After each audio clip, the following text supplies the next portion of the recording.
Madame, Monsieur, bonsoir. Ce dimanche 1er octobre 2017 est une journée singulière dans l'histoire du Cameroun. Des manifestations prévues dans les régions du nord-ouest et du sud-ouest sont frappées d'interdiction selon les autorités pour empêcher l'annonce d'une partition du Cameroun.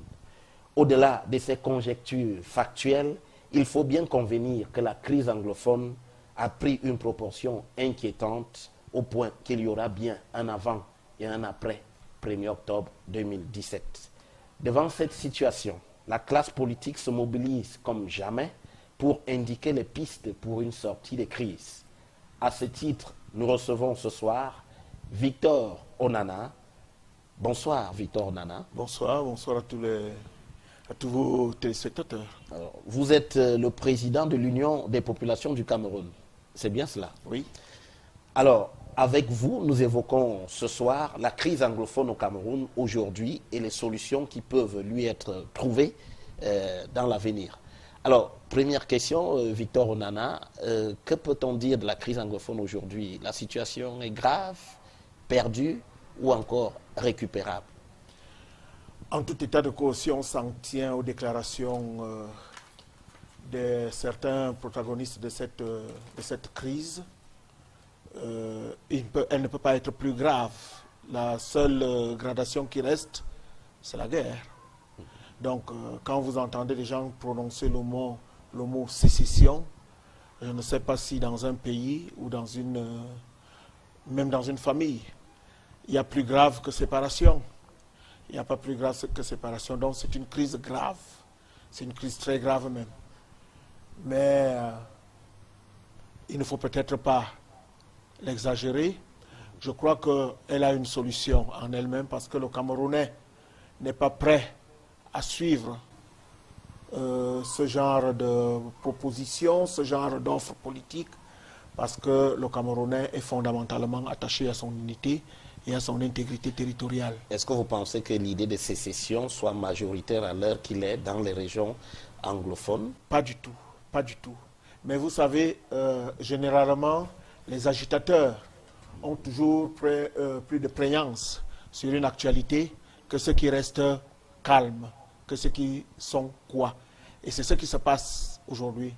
Certains agitateurs, profitant de revendications tout à fait fondées, qui avaient été faites aussi bien par les avocats que par les enseignants, ou que et même par tout un corps social qui se trouve de ce côté-là, les besoins d'infrastructures, les besoins de prise en charge par eux-mêmes de leur avenir, c'est-à-dire la décentralisation et tout le reste.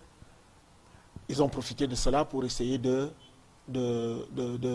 mettre leur calendrier, leur propre agenda en exergue. Parce que les déclarations, les revendications de sécession, ça ne date pas d'hier, ça ne date pas de novembre, mais elles datent bien de bien plus longtemps avant. Mais bon, ils n'avaient jamais trouvé d'emprise sur le peuple camerounais ou sur les régions dans lesquelles ils exprimaient cette revendication. Ils ont profité du fait que ces revendications ont été faites et qu'avec l'atonie du gouvernement à répondre positivement à un certain nombre de revendications, même lorsque celles-ci sont fondées, ils ont essayé de profiter et effectivement ils en ont profité pour faire progresser leur propre agenda. Donc pour vous, le gouvernement n'a pas du tout répondu aux attentes de la partie anglophone à l'heure qu'il est?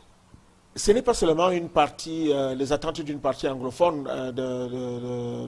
Si c'était que ça, si c'est un problème linguistique, je ne pense pas que ce soit suffisant pour arriver aux excès que nous avons eu là. Parce que d'abord, linguistiquement parlant, je ne pensais pas que les régions dites anglophones se caractérisaient surtout par leur connaissance uniquement de l'anglais. Il y avait d'autres problèmes linguistiques. Il y a d'autres problèmes linguistiques entre les relations avec les autres dans nos régions et ainsi de suite. Moi, je suis Ewondo. Je ne pense pas que ma langue soit le français. C'est une langue de communication comme une autre, le français, qui peut changer du jour au lendemain. Et il y a mes enfants, je ne sais pas s'ils continueront à parler français ou s'ils parleront autre chose. Certains font l'anglais, d'autres font le chinois, ainsi de suite. Demain, est-ce que ceux-là, au lieu de se revendiquer Ewondo, parce que ce sont mes fils, hein, ils se revendiqueront chinois ou bien allemand ou bien je ne sais plus quelle langue. Donc au-delà de la question de l'anglais, il y a des problèmes beaucoup plus profonds alors. Bien sûr, il y a des problèmes beaucoup plus profonds qui sont liés à la prise en compte, hein, des besoins des territoires, hein, des besoins des territoires pour s'exprimer. On ne peut pas comprendre que depuis 1996, la décentralisation a été affichée, votée, et que jusqu'aujourd'hui, on nous voit pour son application. Mais le gouvernement dit que la décentralisation est en bonne marche. Il y a eu tout un cabinet du Premier ministre, toute une réunion du cabinet du Premier ministre consacrée à la question de la décentralisation, avec des indications précises. D'ailleurs, même le ministre de l'administration territoriale dit que la décentralisation a atteint un pourcentage important. Vous savez, les déclarations ne convainquent que ceux qui veulent y croire. Nous sommes sur le terrain et nous voyons que ce n'est pas tout à fait ça. Je vous prends un exemple flagrant. D'où vient-il qu'il y ait encore des délégués du gouvernement? D'où vient-il que dans nos régions, nous n'ayons pas de conseillers régionaux, que nous n'ayons pas de présidents des régions, à défaut d'avoir des gouverneurs des régions élus? D'où vient-il cela? Et on parle de décentralisation. D'où vient-il que les marchés, hein, les réalisations au sein de dans nos arrondissements, dans nos communes, dans nos collectivités locales, hein, sont toujours coordonnées à partir de Yaoundé? Ce qui signifie qu'en fait, on n'a pas donné le pouvoir à ceux à qui on devait donner, peut-être parce qu'ils sont mal désignés aussi, peut-être. Mais toujours est-il que on n'a pas fait une véritable décentralisation. Ce n'est pas une question de déclamation, la décentralisation. C'est une question de réalisation, d'effectivité. C'est-à-dire, on montre que, effectivement, voici les pouvoirs qui ont été transférés aux régions et ils les assument. Et ces régions les assument pleinement, quitte à ce que il y a la CONAC, il y a tout le Consupé et tout ce qu'il faut. Ils peuvent aller vérifier. Le pouvoir central a un moyen de contrôle. Mais ce n'est pas à lui, aujourd'hui, de continuer à régenter les régions comme il le fait aujourd'hui. Alors, Victor Onana, il y a que l'une des revendications phares, justement, l'une des revendications phares dans la zone anglophone tient de ce que la décentralisation n'est pas mise en place, qu'il n'y a pas suffisamment d'autonomie. Alors qui trouvez-vous est le plus responsable de cette situation? Est-ce le président de la République qui n'arrive pas, qui n'est pas parvenu à faire ce qui aurait pu sauver, du moins amener une accalmie dans ces régions, ou alors les deux partis ou les anglophones qui réclament un peu plus? Je rappelle à tous que ce n'est pas seulement les régions anglophones qui revendiquent un certain nombre de choses. Vous avez vu ici dans nos régions, il y a eu des mémorandums à gauche, à droite, où chacun réclame quelque chose. Quelques-uns ont même dit, on a été négligé, mais il n'y a pas que là-bas qu'on est négligé.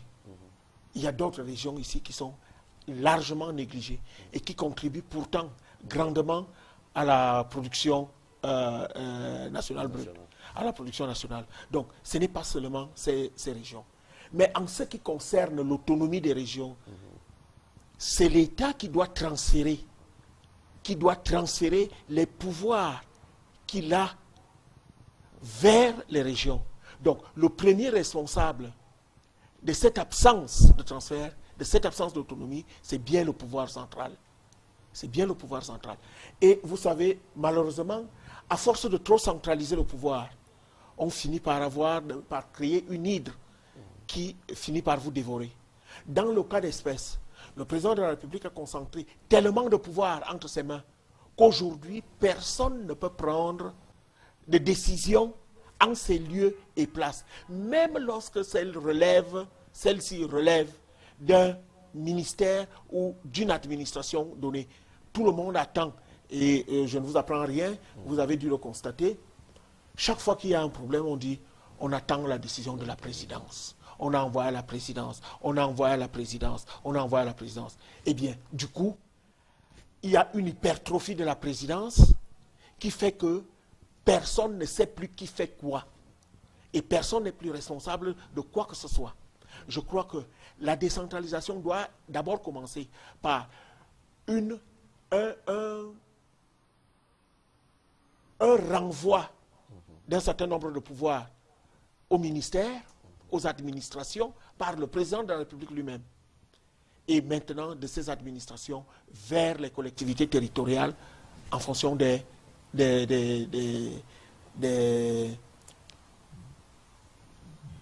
engagements contenus dans les lois de décentralisation. Alors, Victor, en attendant d'en arriver là, il se trouve que les manifestations prévues dans le nord-ouest et le sud-est ont été interdites. Est-ce que la démarche du gouvernement sur ce plan-là vous paraît cohérente? Mais bien sûr, elle est très cohérente. C'est ce qu'il fallait faire. Je crois, oui. Vous savez, ce serait pire encore si on laissait d'abord les manifestations avoir lieu et qu'on était obligé de les réprimer. Et à ce moment-là, on décrirait le nombre de morts, et ainsi de suite, et ça aggraverait plus la crise. Le gouverneur, c'est un fonctionnaire. Et aucun gouverneur ne peut accepter qu'il y ait du désordre ou bien des affrontements dans sa région. Aucun gouverneur.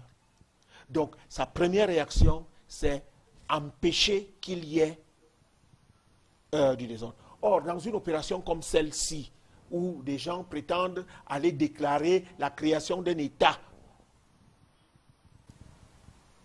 le gouverneur n'a pas d'autre choix que de l'interdire. On ne peut pas avoir deux États dans un État. Donc on est certain que ceux qui veulent manifester à Bamenda et Boya, c'est pour déclarer la création d'un État. En tout état de cause, aucun d'entre eux n'a déposé de déclaration tout simplement pour aller éventuellement faire un mariage. Ils ont fait une déclaration par rapport à un contexte particulier. Le 1er octobre aussi a une signification particulière. Moi personnellement, et l'UPCI je crois aussi, est tout à fait, ne comprend pas, n'a jamais compris pourquoi on a enlevé le 1er octobre comme une date de mémoire pour le Cameroun. Une fête nationale, par exemple. Une fête nationale pour le Cameroun. D'indépendance. Ouais. C'est une fête de la réunification. Oui, tout à fait. C'est une fête de la réunification. Parce que la réunification elle-même a été votée le 11 février. Et vous observerez que le 11 février a aussi été effacé pour faire une fête de la jeunesse. Mais c'est ce jour-là qu'il y a eu référendum pour 1961 et que la déclaration de réunification totale, elle a eu lieu le 1er octobre. Donc, ce sont des dates qui devraient être fêtées. Mais lorsque maintenant on transforme une date en une manifestation qui, au lieu de matérialiser la réunification, même si elle a beaucoup de travers, hein, beaucoup de torts, il y a beaucoup d'incorrections dans cette opération de réunification, mais elle a au moins l'avantage d'exister. Elle a au moins l'avantage d'exister, et donc je comprends tout à fait que le gouverneur puisse interdire et que l'État, dans ses missions, prenne des dispositions pour qu'il n'y ait pas de manifestation ce jour-là. Est-ce que vous comprenez aussi ceux qui s'interrogent sur les marches projetées sur les marches du RDPC à travers le pays ce même 1er octobre? Si? Dans ces régions-là, si c'est dans ces régions-là, elles doivent être interdites elles aussi. Elles doivent être interdites elles aussi. Et d'ailleurs, j'ai condamné la marche qui a eu lieu lors du début des revendications, notamment en novembre, où le RDPC qui était prévu à Bamenda. Voilà, qui était prévu à Bamenda. C'est une provocation. Et je ne sais pas pourquoi on a autorisé celle-là, et elle a failli dégénérer. Donc, on aurait dû l'interdire aussi. On devrait interdire toute manifestation dans ces régions-là. Et je crois que c'est cette décision-là qui a été prise. Maintenant, ce qui se passe de l'autre côté, ce qui se passe maintenant dans les zones où on est un peu plus libre. Si on autorise au RDPC à faire des manifestations, eh bien, il faudrait qu'on autorise aussi des manifestations de ceux qui peuvent éventuellement avoir à manifester ce jour-là pour des raisons et pour d'autres. Il ne faut jamais faire deux poids, deux mesures. Par exemple, manifestation et pour d'autres, on met quoi dedans? Pour des raisons et pour d'autres, vous dites, on met quoi dedans? Par exemple, s'il y a des Camerounais qui disent, nous allons marcher pour que on écoute les anglophones, pour qu'on comprenne, on pose véritablement le problème sur la table. Vous pensez que l'administration doit autoriser cela? Je ne le pense pas. Ça, c'est pour d'autres raisons. Je ne le pense pas. Mais je crois qu'on serait fondé parce que, voyez-vous, ça fait depuis pour prendre le cas de l'UPC seulement, depuis 2014 que nous revendiquons ce dialogue inclusif qui permettait de poser tous les problèmes sur la table. Nous ne sommes manifestement pas écoutés, pas par le peuple camerounais, mais par le pouvoir. Nous ne sommes manifestement pas écoutés par le pouvoir. Qui ne veut pas Parce de que, dialogue. si vous remarquez aujourd'hui, tout le monde revendique ce dialogue. Tout le monde réclame ce dialogue. Donc, nous avons été écoutés par le peuple. Nous reviendrons sur cette question du dialogue, mais Voilà. nous allons d'abord évoquer d'autres aspects avant d'y venir. Alors, c'est qu'il faut... vous parliez tout à l'heure, avant cette question de manifestation, de la question du référendum de 1961 qui vous semblait, vous disiez qu'il y avait beaucoup d'incorrections. Comment faut-il comprendre cette question Voyez-vous, pour prendre le cas de l'UPC, l'UPC qui est le parti le plus ancien et qui a conduit les revendications jusqu'à l'indépendance et même la réunification. L'UPC, dans son projet politique, avait prévu que la réunification devait avoir lieu avant l'indépendance. Pourquoi réunification? On n'a pas dit unification, on a dit réunification. Réunification vient de réunir ce qui a été désuni. Réunir ce qui a été désuni.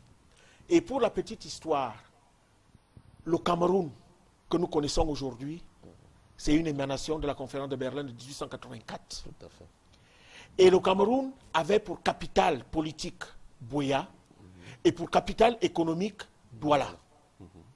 Donc, les séparations qui consistent à dire qu'il y avait un Cameroun occidental, il y avait un Cameroun oriental, ainsi de suite, il n'y avait pas. En 1901, voilà. lorsque le Cameroun voilà. lorsque donc, la naissance du Cameroun donc, est vous comprenez qu'il n'y avait pas ce qu'on appelle aujourd'hui Cameroun occidental, Cameroun oriental. Il y avait, bon, comme il faut bien indiquer le pays, selon ces 4 points cardinaux, il y avait le Cameroun du Nord, le Cameroun du Sud, le Cameroun de l'Est et le Cameroun de l'Ouest. Ça, c'est normal. C'est les 4 points cardinaux, ça c'est obligatoire. Mais il n'y avait pas cette séparation Cameroun occidental, Cameroun oriental. Puisque la capitale politique du Cameroun, c'était Buea. Oui. Dans la dénomination connue, on dit c'est le Cameroun occidental. Et dans la capitale politique, c'était Douala. Dans la dénomination connue, c'était le Cameroun oriental. Nous avons dit, et malheureusement, en 1920, après la perte de la deuxième guerre, de la première guerre mondiale par l'Allemagne, la SDN a confié la tutelle aux deux puissances qui avaient combattu l'Allemagne et qui l'avaient défaite.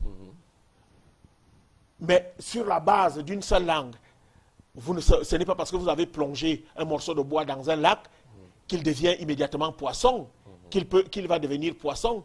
Ce n'est pas parce que nous avons emprunté quelques langues de ceux qui assuraient la tutelle que nous avons changé de pays. Donc pour vous, pour l'UPC, si la réunification était intervenue avant...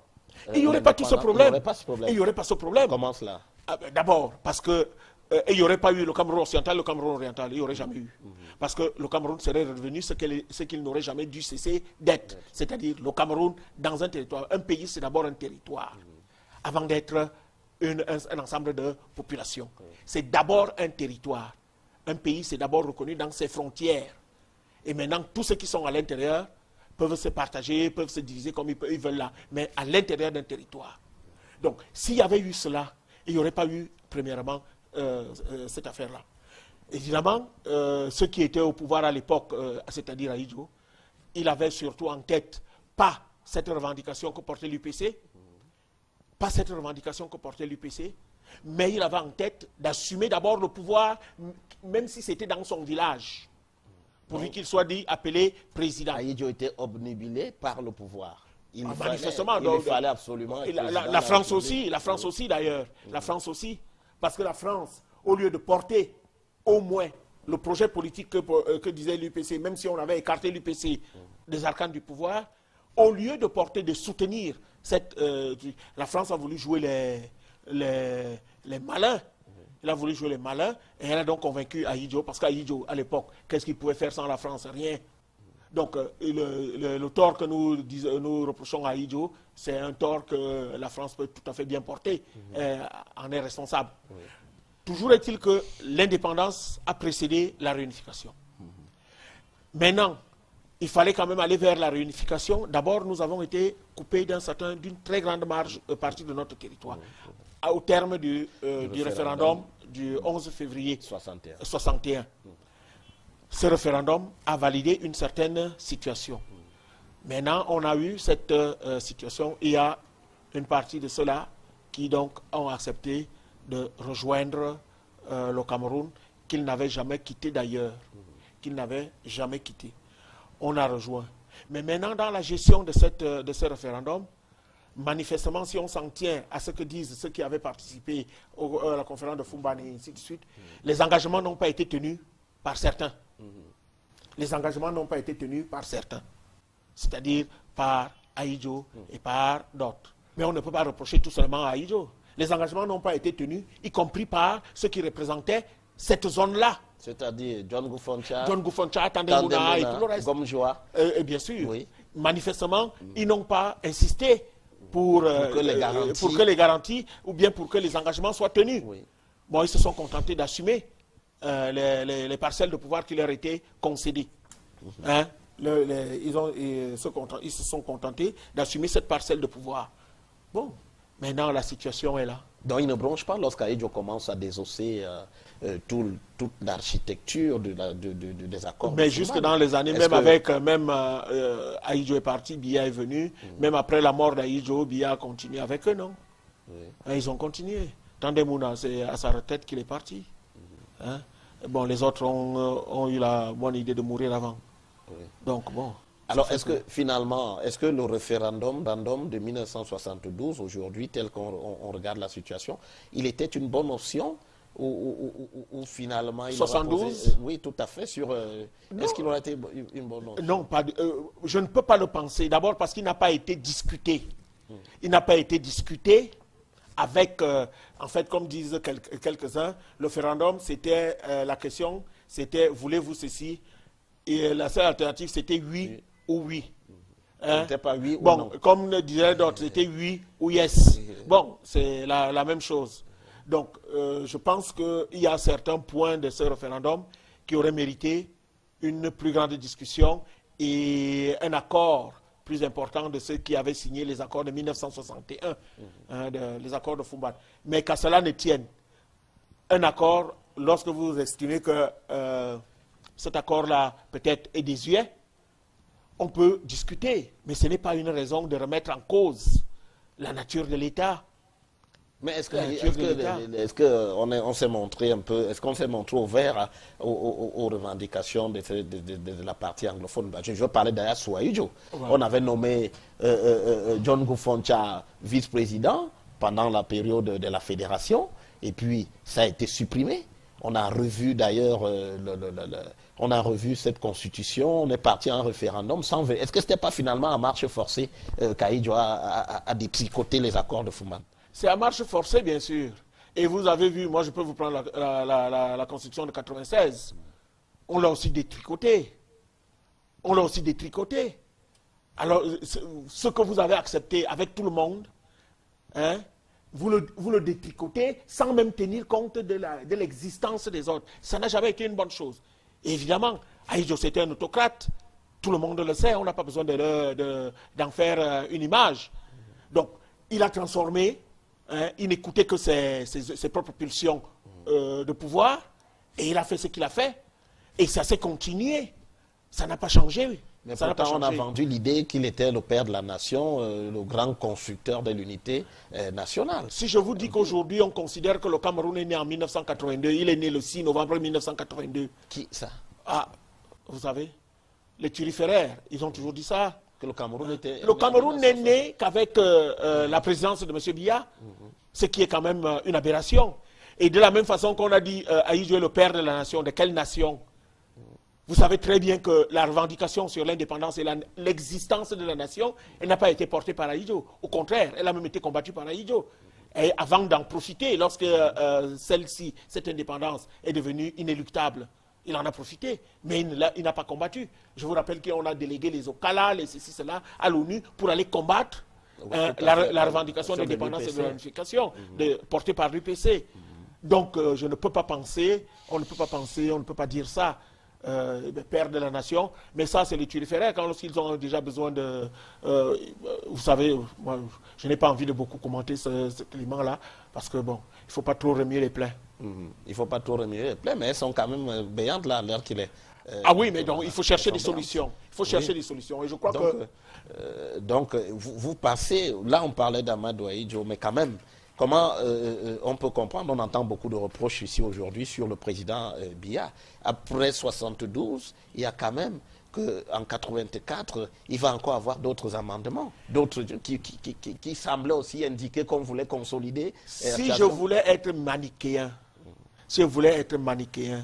je dirais entre Ahidjo et le président Biya, il n'y a pas ces bonnets blanc bonnet. Parce que c'est la même politique qui a continué. La même politique a continué. Peut-être qu'au crédit du président Biya, il est un peu plus démocrate quand même. Parce qu'il faut le reconnaître. Il est un peu plus démocrate. Il a moins de sang sur les mains. Ils en avaient. Un peu trop. Un peu trop. Et d'autres diront, bon, le contexte n'est peut-être pas le même. Mais il est un peu plus démocrate. La preuve, je peux parler ici, en me revendiquant de l'UPC, du temps d'Ahidjo. Bon, j'aurais déjà la tête qui aurait déjà valdingué dans un panier, comme on savait bien le faire avec Guillotin. Oui. Donc, mais cela ne change strictement rien quant à la politique. Quant à la politique menée. Le président Biya, aujourd'hui, a tous les pouvoirs. Il a concentré tous les pouvoirs entre ses mains. Tous les pouvoirs. J'entends quelquefois, quelques-uns essaient de lui trouver des circonstances atténuantes en disant son entourage et ainsi de suite, tout le reste. Je ne pense pas à cette version-là. L'entourage, non. On ne peut pas se tromper d'entourage pendant autant de temps et dire toujours que c'est l'entourage. À un moment, il faut assumer soi-même ses propres erreurs. Et je crois qu'il est temps, probablement, que le président de la République assume lui-même ses propres erreurs, au lieu que certains essayent de se défausser sur un entourage. Sur la crise anglophone, c'est d'avoir, ces erreurs, c'est quoi? C'est d'avoir continué dans la même voie qu'Amadou Ahidjo, d'être autiste. D'abord, d'avoir continué sur la même voie qu'Ahidjo. Oui. De deux, surtout, de refuser toute discussion avec les autres. Vous le trouvez autant condescendant, méprisant à l'endroit de... Je n'irai pas jusqu'à dire cela. C'est ce qu'on entend, par exemple. Je n'irai pas jusqu'à dire cela parce que, bon, il occupe quand même une fonction où on ne peut pas utiliser certains mots à son endroit, mais... ce sont des critiques qu'on entend à son endroit. Ces critiques, il y a certaines critiques qui sont fondées et d'autres un peu moins. Mais je dis aujourd'hui, sa réticence à engager le dialogue me pose toujours quelques problèmes. Voilà quelqu'un qui a tous les pouvoirs, quelqu'un qui peut même influencer éventuellement les discussions, en toute honnêteté d'ailleurs, en toute honnêteté, il peut influencer les discussions. Eh bien, des gens se plaignent qu'ils ont mal quelque part, ils ont ceci, ils ont cela. Bon, vous organisez quelque chose, vous n'envoyez pas des fonctionnaires, des technocrates qui ne peuvent prendre aucun engagement dans une négociation. Ils ne peuvent prendre aucun engagement. Vous les envoyez et vous pensez que vous aurez trouvé une solution à un problème. Non. Ceux-là, quand ils sont devant vous, à la limite, on va poser la question, vous c'est qui? On ne vous connaît pas. Vous n'avez reçu aucun mandat de nous. Vous n'avez reçu aucun mandat de nous. Vous savez, dès le début de la crise anglophone, moi j'ai dit c'est un problème politique. Et un problème politique, solution politique. Alors, quand il y a un problème politique, vous n'envoyez pas des technocrates, des gens qui viennent vous parler de craie, de cahiers ou éventuellement de traduction. Ça s'arrête là. Mais vous n'aurez pas abordé le problème politique qui est sous-jacent à ce problème de traduction, à ce problème de craie, de cahiers. Vous n'aurez pas trouvé de solution à ça. Et on a laissé donc pourrir la situation. Et de telle façon que lorsqu'on commence à aborder les problèmes politiques, il est déjà un peu tard. La surenchère a déjà eu lieu. Chacun essaye de surenchérir, de surenchérir, de surenchérir. Moi, je dis, il y a quelques-uns qu'on a nommés, qu'on a envoyés, ils n'ont jamais brillé avant par leur expérience politique. On les a envoyés gérer une situation. Ce n'est pas parce qu'on est dans une région forcément. Par exemple, le Premier ministre, vous dites, M. Philemon Yang, ne vous Je ne pense pas. Je ne pense. À la hauteur non. Le Premier ministre, c'était déjà une gradation au-dessus. Mais celui qu'on avait envoyé avant. Celui qu'on avait envoyé avant. Il est connu, pas pour ses prouesses politiques, il est connu dans d'autres domaines. Dans d'autres domaines. Pas dans les prouesses politiques, dans les prouesses de négociation. Et pourquoi on l'a envoyé? Au contraire, il a aggravé une situation. Ajouter à cela des mauvais choix tactiques ou stratégiques, des manifestations organisées par le RDPC dans une région qui est déjà chauffée à blanc, hein, ce serait comme une insulte. Et du coup, la situation s'est dégénérée. Quand on envoie le Premier ministre maintenant pour prendre le relais de cela, même le Premier ministre n'est plus écouté. Le Premier ministre, un Premier ministre, c'est une fonction politique. Donc, on présume qu'il aurait pu trouver, il aurait pu avoir des réponses politiques à apporter. Mais bon, on sait aussi au Cameroun qu'un Premier ministre, que le Premier ministre n'a pas les pouvoirs également que politiques. Le président de la République a concentré tous les pouvoirs entre ses mains. Le Premier ministre, même le Premier ministre ici au Cameroun, n'a pas les pouvoirs politiques qu'on pourrait reconnaître à d'autres Premiers ministres d'ailleurs. Donc, du coup, lui-même aussi partait comme plus un technicien que comme un politique. Et on l'a rejeté. Maintenant, il ne reste plus, il n'y a plus de fusible. Il ne reste plus qu'une seule personne pour pouvoir gérer la situation qui s'est créée. C'est-à-dire le président de la République lui-même. Le président n'a plus de joker dans la gestion de la crise. Il n'a plus de joker. Lui-même doit se mouiller. Il est en face maintenant et c'est lui qui doit pouvoir assumer. Ah mais bien sûr, lui-même doit se mouiller maintenant. Lui-même. Il doit se mouiller maintenant. Mais malheureusement, pour le moment, il ne l'a pas fait. Et du coup, la situation ne fait que s'exacerber. Il faut qu'enfin, ils prennent le taureau par les cornes. Qu'ils disent aux gens, bon, ok, on a compris un certain nombre de choses, on s'assoit. On pose tous les problèmes sur la table. Et quand je dis on s'assoit, je ne demande pas qu'on invite des gens qui sont des casseurs. C'est-à-dire ceux qui, aujourd'hui, militent pour la casse d'un pays. Non, attends, Victor Onana, mais vous dites qu'il ne faut pas qu'on invite ceux qui sont pour la casse d'un pays. Est-ce que vous ne posez pas aussi des conditions qui peuvent s'avérer à la limite draconiennes pour un dialogue qu'on voudrait, pour reprendre l'expression du secrétaire général de l'ONU, inclusif? Parce que dans cette galaxie-là, nous avons aujourd'hui, on peut lister, on connaît, on imagine tous les grands leaders de la zone anglophone, y compris les irréductibles. Est-ce qu'il ne faut pas discuter avec tout le monde? Vous savez, une négociation se passe toujours dans un cadre donné. Si on sort de ce cadre, on ne sait plus ce qu'on va négocier. Lorsque vous voulez entrer dans un cadre, il y a d'abord des préalables. Et le premier préalable, c'est nous sommes une nation, un pays, un et indivisible. C'est-à-dire qu'on ne peut pas accepter la sécession. On ne peut pas. Eh bien, si vous militez pour la sécession, je ne discute pas avec vous. Je vous combats. La seule chose qui reste, c'est vous combattre. Donc, mais nous savons très bien que ceux qu'on appelle sécessionnistes sont ultra minoritaires. Pourquoi allons-nous chercher cela alors que ceux qui ont des revendications toutes fondées, qui veulent prendre leur avenir en main, qui veulent que la Constitution ou les autres éléments de droit qui régissent la nation soient appliqués, pourquoi voulez-vous que nous ne discutions pas? Il faut discuter. Et j'insiste dessus, ce n'est pas spécifique. Certaines de ces discussions-là ne sont pas, certaines de ces problèmes-là, de ces problématiques, ne sont pas spécifiques à ces deux régions. Alors, est-ce qu'on ne va pas avoir du mal parce que la situation est devenue un peu plus complexe qu'elle l'était il y a peut-être 8 mois. Est-ce que finalement, les discussions qui avaient été entamées, est-ce que ça n'a pas été une erreur d'interpeller des gens et de les incarcérer au bout des premières discordances de vue? Disons que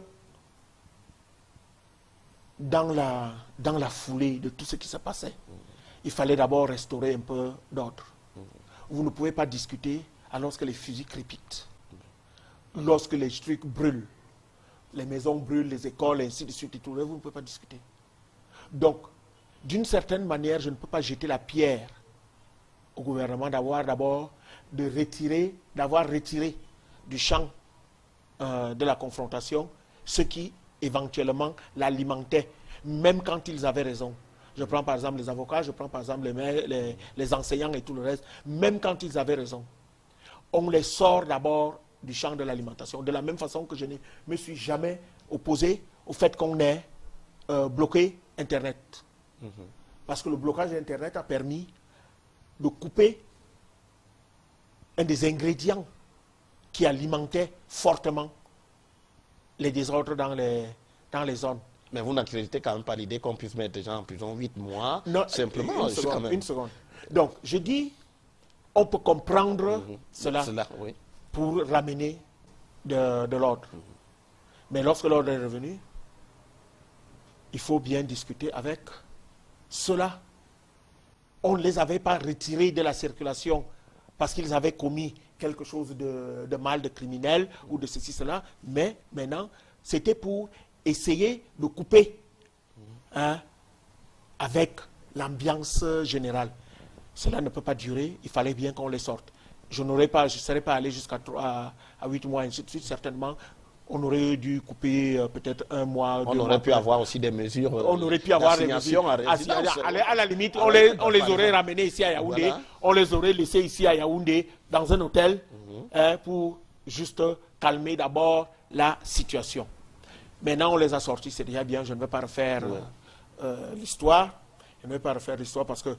Mais est-ce que cette situation, est-ce que ça n'a pas radicalisé la situation aussi? Le fait qu'on ait emprisonné des leaders qui, aujourd'hui, on voit peut-être qu'ils sont débordés eux-mêmes par un flanc plus radical. C'est peut-être inquiétant. D'abord, il faut le dire une chose. Il faut dire une chose.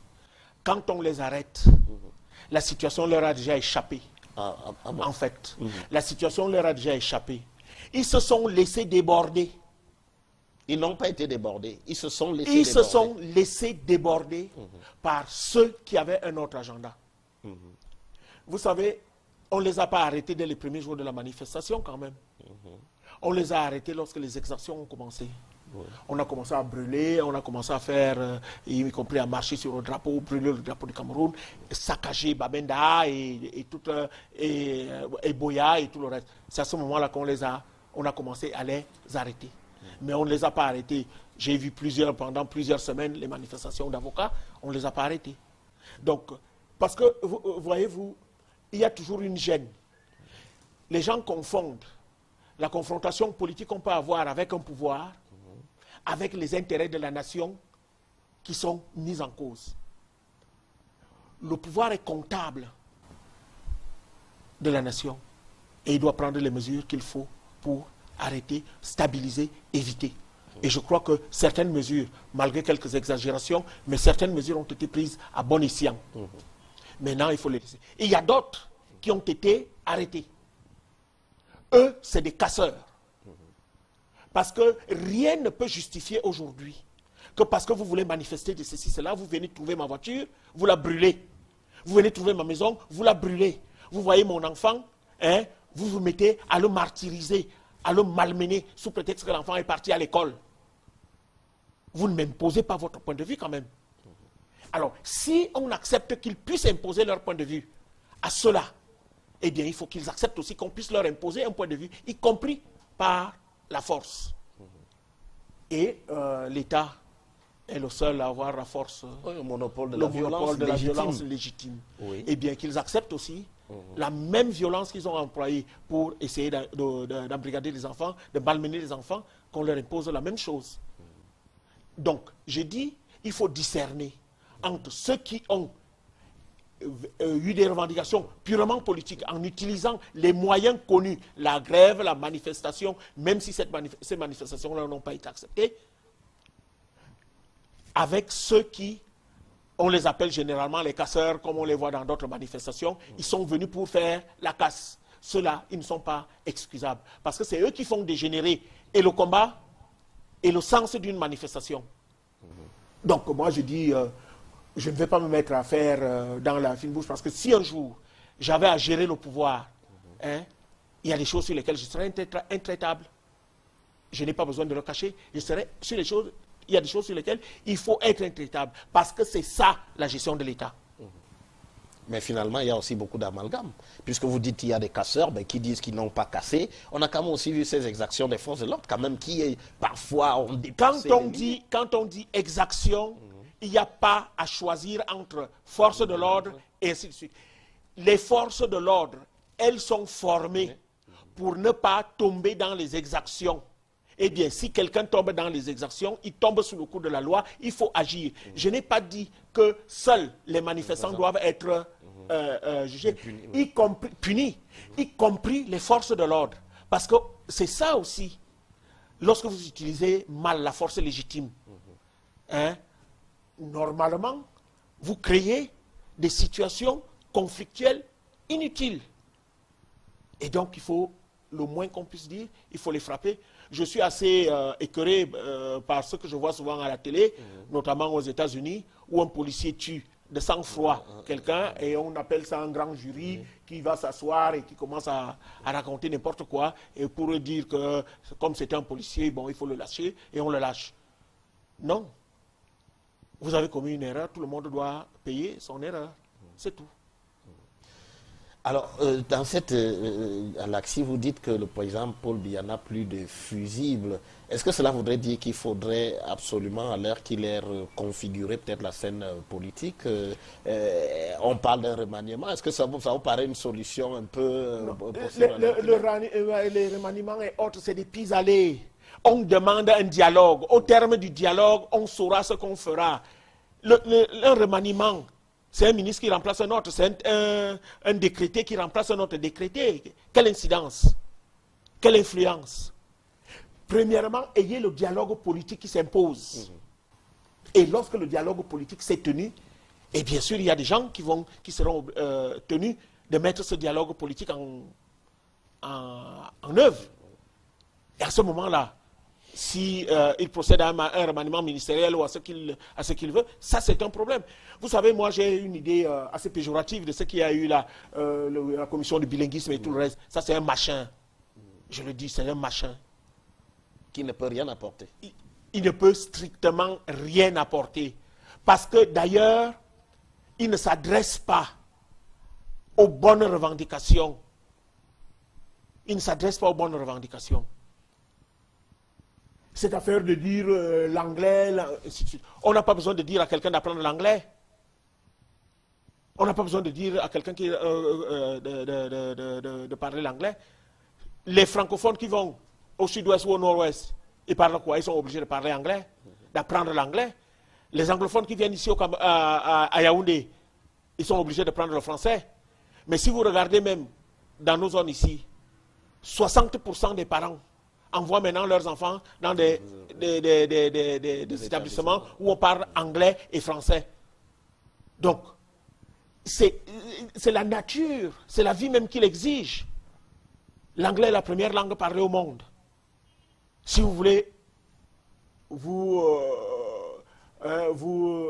voulez voir le monde, si vous voulez aller vers le monde, il faut parler l'anglais. Donc on n'a pas besoin de demander aux gens de parler l'anglais.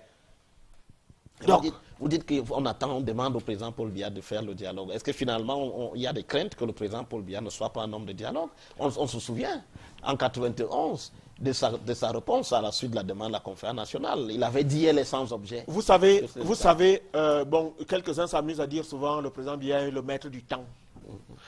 Je croyais que le maître du temps, c'était Dieu.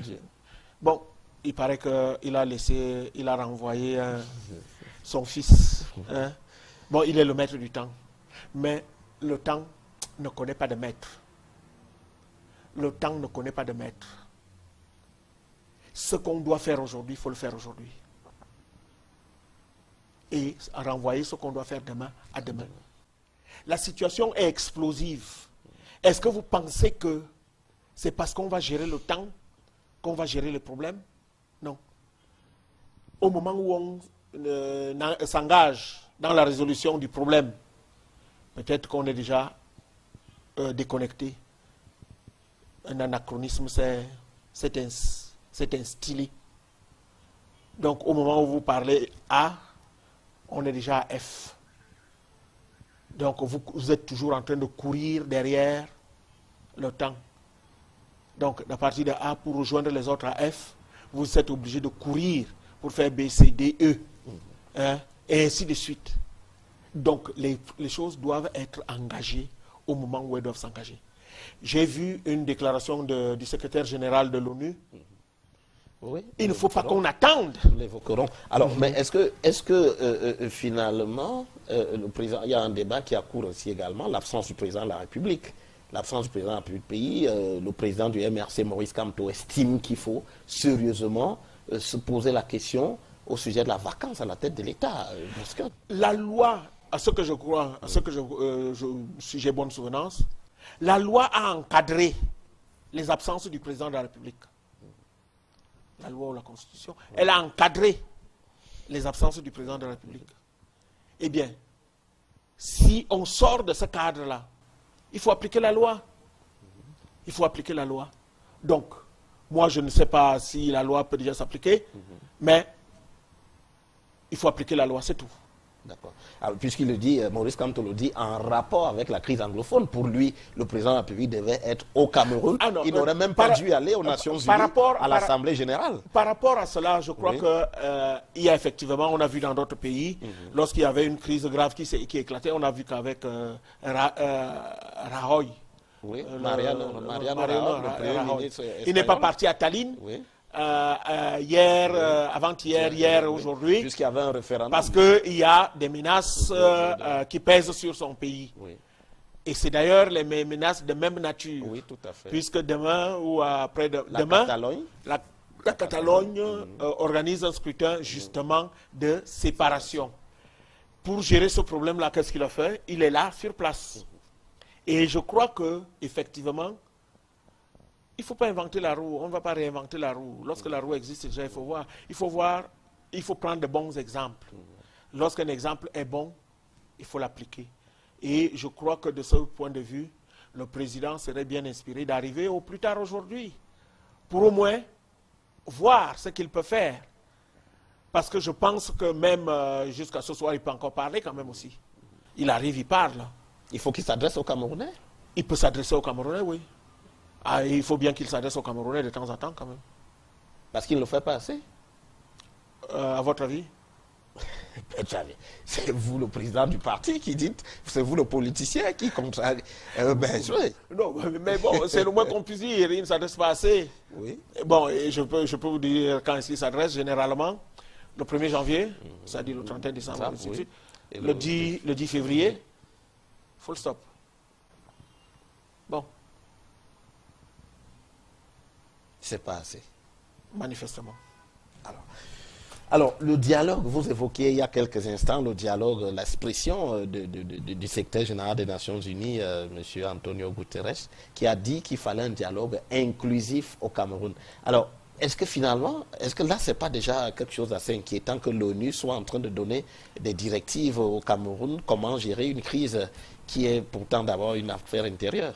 Je dirais d'abord que je me félicite de ce que Antonio Guterres, le secrétaire général de l'ONU, nous a un peu plagié l'UPC. Oui.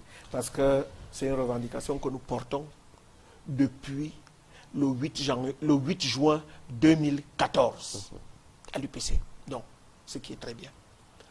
Maintenant, est-ce que c'est une bonne chose que cette affaire-là soit maintenant portée à l'ONU? De mon point de vue, non. On n'avait pas besoin de laisser, parce que c'est quelque chose qui tombe de source, qui coule de source. On n'a pas besoin d'un conseil pour savoir que lorsqu'il y a un problème, il faut dialoguer avec ceux qui portent ce problème. C'est la manière de gérer, quel que soit, que ce soit la famille, que ce soit les entreprises, que ce soit les institutions, à plus forte raison l'État. Chaque fois qu'il y a un problème, on organise une réunion, au village ou ainsi de suite, on le fait. Chaque fois qu'il y a ça. Donc, on n'avait pas besoin d'attendre, comme vous le dites. Nous, on a exprimé parce que nous sommes demandeurs, comme dirait le président de la République, nous sommes les mendiants du dialogue. Nous sommes mendiants du dialogue. On le revendique depuis.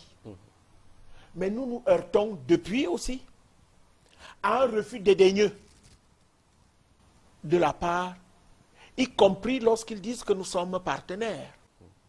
Parce que je ne vous apprends rien. Que vous êtes dans une... Je ne vous apprends rien. Oui, oui. L'UPC est réputé appartenir à une alliance. À une alliance. Eh bien, même les alliés que nous sommes n'avons pas les faveurs de ce dialogue-là.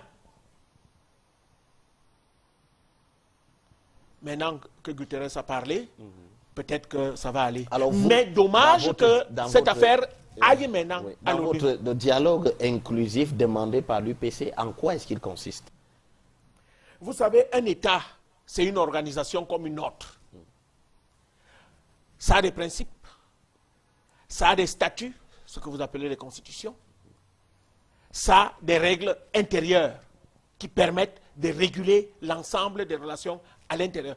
Dans les sociétés, on les appelle les règlements intérieurs et tout un tas de choses. Ça se régénère.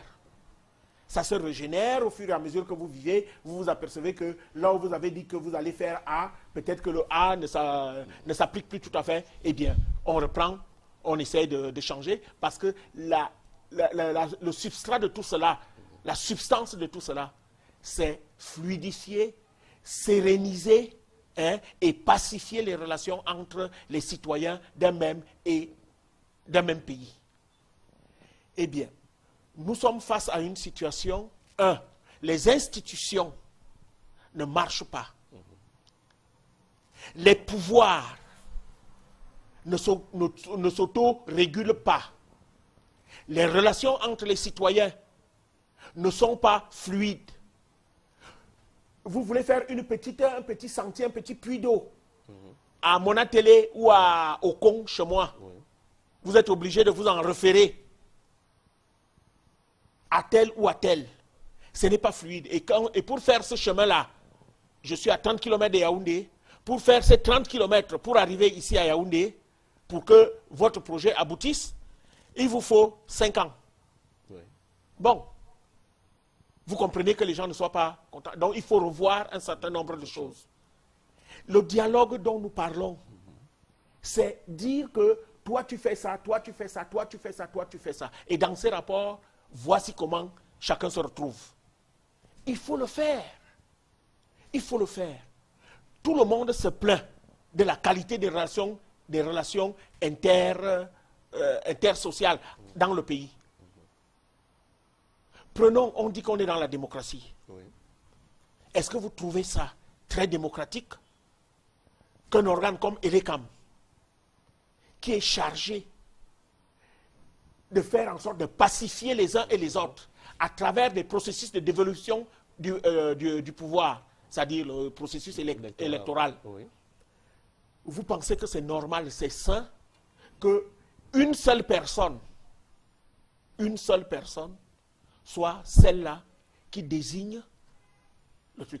Alors que la personne elle-même, elle est à la tête d'une organisation partisane. Partisane.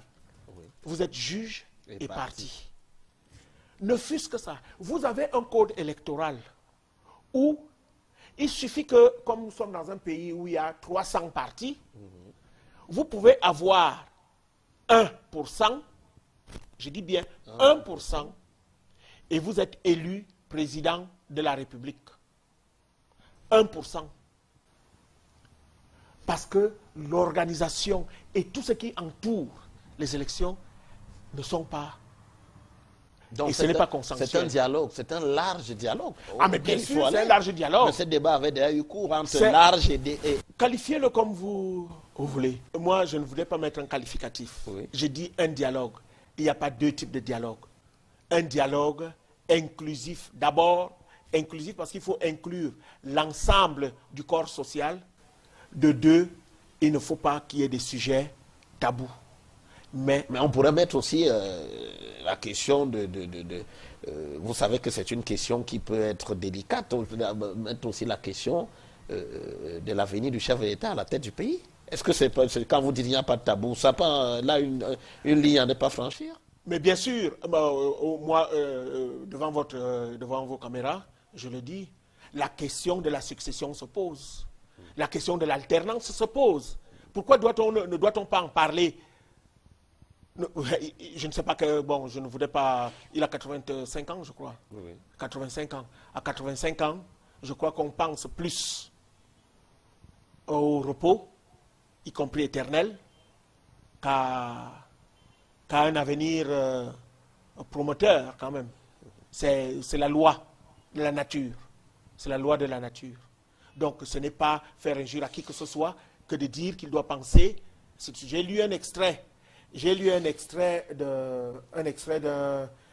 d'une interview de feu Amadou Ahidjo, Oui. par Jacques Chancel. Oui, le journaliste Jacques Chancel. Oui. On lui posait la question. À l'époque, il n'avait que 53 ans. Oui. Il avait 53 ans. On lui posait la question de la succession. Oui. Et il avait déjà fait 18 ans de pouvoir, c'est ce qu'il disait. Oui. Il avait fait 16 ans en tant que président de la République et 2 ans en tant que Premier ministre. Oui. C'est lui-même qui disait qu'il a déjà fait 18 ans de pouvoir. Et quand on a fait 18 ans de pouvoir, quel que soit l'âge qu'on a, on pense plutôt à qui va vous succéder. Est-ce qu'il a déjà pensé? Il a dit non, mais bon, mais il y réfléchit parce que, bon, il a déjà fait 18 ans et il pense que c'est beaucoup. Oui. Voilà. Donc, il n'avait que 53 ans. Il y songeait déjà. Il y songeait déjà. Sur la question, vous trouvez Ahidjo meilleur que Biya? Sur cette question-là, précisément, vous trouvez Ahidjo meilleur que Biya? En tout état de cause, Ahidjo aura fait beaucoup moins de temps. Et il aura pensé à sa succession pendant qu'il y était encore. Ce qui n'est pas le cas de Paul Biya. Pour le moment, je n'ai pas d'indication permettant de penser que c'est le cas. Donc. Alors, pour rester dans le dialogue, il faudra que le président de la République le convoque en mettant quoi? En mettant qui? Quel visage aujourd'hui vous paraissent, quel secteur d'abord vous paraissent capables d'être, vous paraissent importants pour impulser ce dialogue, et puis les visages quand même auxquels on peut penser? D'abord, il y a son propre visage. Je crois qu'aujourd'hui, il a toute la légitimité et tous les pouvoirs pour gérer cet instant-là et même pour gérer sa succession. Il a tous les pouvoirs aujourd'hui et il faut qu'il les utilise à bon escient. Le dialogue auquel nous convions, nous commandons, il faut que lui-même l'initie. Lui-même l'initie, justement. Et que il mette tous les ingrédients à l'intérieur. Il est d'autant plus important qu'il le fasse lui-même qu'il pourra dire « Je n'ai plus rien à prouver, rien à demander, donc ce que je fais, c'est pour la postérité. » Donc il pourrait le faire. Il pourrait le faire. Ne me demandez pas qui il va faire entrer, parce que tout ce qui... Il n'y a pas... Il y a des acteurs politiques qui sont intéressés par ce débat. Ce n'est pas lui qui les choisit. Ces acteurs politiques se sont imposés sur la scène politique d'eux-mêmes. Donc, leur parti et leur organisation va les imposer. Mais maintenant, le cadre dans lequel cela va se faire, les éléments qui seront discutés et les résultats qui pourraient en sortir, il les maîtrise. Et la manière de les imposer partout. Parce que s'il y a des choses qui doivent être votées, qui doivent passer par référendum ou par autre, je dis ça comme ça, hein, je dis ça comme ça. Bon, mais vous pensez qu'un référendum serait nécessaire? Vous évoquez le référendum, il serait nécessaire aujourd'hui, puisque il peut y avoir, par exemple, les modifications constitutionnelles. Oui. Les modifications constitutionnelles peuvent nécessiter un référendum, peuvent nécessiter, s'il y a lieu, mais elles peuvent aussi passer par d'autres voies, par d'autres moyens. Encore faut-il que ces moyens-là soient discutés au cours du dialogue inclusif. Qu'ils soient discutés pour que tout le monde soit rassénéré quant à la manière avec laquelle les décisions seront implémentées. Et quelle part doit-on accorder, réserver à la question anglophone dans ce dialogue-là, dans ce dialogue inclusif? La question anglophone, elle pourrait être posée, puisqu'il y en a qui posent en termes de fédéralisme, en termes de ceci, en termes de cela. Elle devra être discutée. Vous savez, moi, je n'ai rien contre le mot fédéralisme. Mais dans le contexte actuel du Cameroun, c'est un mot que je bannis de mon lexique. Et pourquoi? Tout simplement parce qu'il renvoie maintenant, on l'a galvaudé, et il renvoie à une situation que nous ne voulons pas vivre. Est-ce qu'on fait ça? C'est-à-dire Est-ce qu'il n'y a pas de lien entre fédéralisme et sécession, Victor Nana? Mais malheureusement, il y a eu un linkage qui a été créé par ceux qui l'utilisent. Donc, pour ne pas... Est-ce que vous-même, vous ne cédez pas à cette panique, à ce linkage-là qui fait que derrière fédéralisme, on voit cette sécession? Je ne fais que constater. Je ne fais que constater un fait. Et donc, pour ne pas gêner qui que ce soit, lorsqu'on vient à une réunion comme celle-là, mieux vaut ne pas utiliser les termes qui peuvent prêter à confusion ou qui peuvent générer d'autres complications. C'est tout. Donc, au cours de ce dialogue-là, le vivre ensemble des Camerounais sera revu, sera posé sur la table. Il n'y a pas de problème. On pose tout sur la table et on essaye. On pourra appeler ça la Deuxième République. Pourquoi pas? Oui, les constitutions, les voilà. débats qui marquent. Voilà, ruptures. la Deuxième République, Troisième République, Quatrième, pourquoi pas? Je ne sais pas. Mais à l'heure qu'il est-ce que vous pronostiquez qu'on y va, qu'on va vers le dialogue? Vous pronostiquez? Je pense que, au point où nous en sommes, on ne peut pas faire l'économie de ce dialogue-là. Au point où nous en sommes. Il s'impose de lui-même. Et si maintenant, lorsque vous constatez que même le secrétaire général de l'ONU le propose, donc ça signifie que bon, tout le monde a compris ce qui n'allait pas. Et que tout le monde a compris qu'au terme d'un dialogue, on peut éventuellement arriver à une solution acceptable pour tous. Alors, vous estimez qu'il faut aller très rapidement à ces dialogues, sans plus attendre? Eh oui, je dirais sans délai. Oui. Sans délai. Et on doit le faire. Vous savez, l'année prochaine, c'est une année de campagne. Oui. Une année de campagne. On ne peut pas aller en campagne alors qu'on a un boulet, alors qu'on traîne des boulets tels que cela. Ces boulets-là sont tels que la campagne sera dévoyée. Alors, on va sortir par là. Quel est le pronostic que vous faites en ce moment sur l'unité du Cameroun? Ça vous semble... c'est bien parti, c'est plutôt mal parti, ou alors il faut désespérer carrément? Non, non, non. Moi, je pense que l'unité du Cameroun n'est pas en danger. Mais il faut seulement gérer les problèmes tels qu'ils se posent avec en vue l'amélioration des conditions de vie de ceux qui souffrent dans nos régions et le respect des lois. Les lois, la première des lois étant la Constitution, évidemment. Si tout cela est respecté, je ne crois pas que l'unité du Cameroun soit en danger. Parce que le Camerounais ne voulait pas vivre ce qu'on vit dans notre pays. Le Camerounais est assez intelligent. Et c'est d'ailleurs ça qui a préservé la paix ici, au Cameroun. Parce qu'on ne voulait pas vivre comme d'autres. Et c'est pour ça que, y compris ceux qui voudraient nous entraîner dans des situations telles que celles qu'on voit dans d'autres pays, sont toujours marginalisés. Vous avez vu la réaction de ceux qui sont sortis de prison, bien qu'ils aient souffert dans leur chair. Ils ne sont pas des extrémistes comme on aurait pu le penser. À ce niveau-là, ils agissent un peu comme les upicistes. Bien que nous ayons souffert, plus que souffert dans nos chairs, nous ne sommes pas en train de faire quelque surenchère que ce soit. Merci Victor Onana. Je rappelle que vous êtes le président de l'Union des populations du Cameroun, UPC, et que vous nous avez fait l'honneur de venir sur ce plateau des Géopolis sur Equinox Télévision discuter avec nous des pistes et des moyens de sortie de la crise anglophone. Merci encore à vous. Merci à vous. Alors, merci, chers téléspectateurs, d'être restés en notre compagnie ce dimanche dans le cadre de cette édition de Géopolis. Je vous donne rendez-vous dimanche prochain lorsqu'il sera 20h30 pour une autre édition de Géopolis. À très bientôt, madame, messieurs.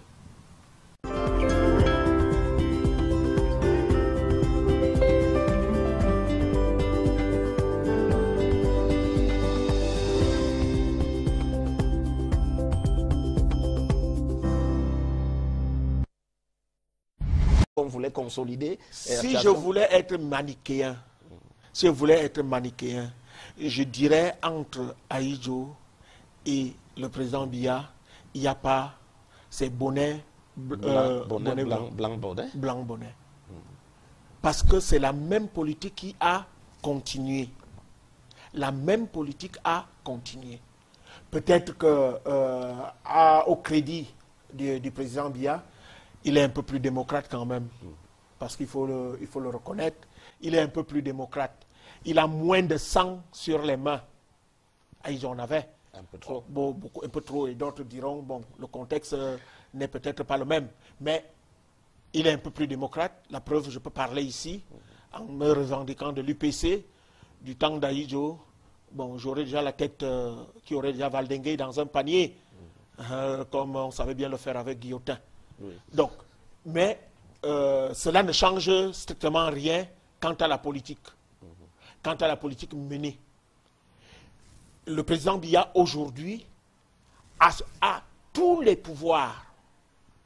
Il a concentré tous les pouvoirs entre ses mains. Tous les pouvoirs. J'entends quelquefois, quelques-uns essaient de lui trouver des circonstances atténuantes en disant son entourage et ainsi de suite, tout le reste. Je ne pense pas à cette version-là. L'entourage, non. On ne peut pas se tromper d'entourage pendant autant de temps et dire toujours que c'est l'entourage. À un moment, il faut assumer soi-même ses propres erreurs. Et je crois qu'il est temps, probablement, que le président de la République assume lui-même ses propres erreurs, au lieu que certains essaient de se défausser sur un entourage. Sur la crise anglophone, c'est d'avoir, ces erreurs, c'est quoi? C'est d'avoir continué dans la même voie qu'Amadou Ahidjo, d'être autiste. D'abord, d'avoir continué sur la même voie qu'Ahidjo. Oui. De deux, surtout, de refuser toute discussion avec les autres. Vous le trouvez autant condescendant, méprisant à l'endroit de... Je n'irai pas jusqu'à dire cela. C'est ce qu'on entend, par exemple. Je n'irai pas jusqu'à dire cela parce que bon, il occupe quand même une fonction où on ne peut pas utiliser certains mots à son endroit. Mais ce sont des critiques qu'on entend à son endroit. Ces critiques, il y a certaines critiques qui sont fondées et d'autres un peu moins. Mais je dis aujourd'hui, sa réticence à engager le dialogue me pose toujours quelques problèmes. Voilà quelqu'un qui a tous les pouvoirs, quelqu'un qui peut même influencer éventuellement les discussions, en toute honnêteté d'ailleurs, en toute honnêteté, il peut influencer les discussions. Eh bien, des gens se plaignent qu'ils ont mal quelque part, ils ont ceci, ils ont cela. Bon, vous organisez quelque chose, vous n'envoyez pas des fonctionnaires, des technocrates qui ne peuvent prendre aucun engagement dans une négociation. Ils ne peuvent prendre aucun engagement. Vous les envoyez et vous pensez que vous aurez trouvé une solution à un problème. Non. Ceux-là, quand ils sont devant vous, à la limite, on va poser la question, vous c'est qui? On ne vous connaît pas. Vous n'avez reçu aucun mandat de nous. Vous n'avez reçu aucun mandat de nous. Vous savez, dès le début de la crise anglophone, moi j'ai dit c'est un problème politique. Et un problème politique, solution politique.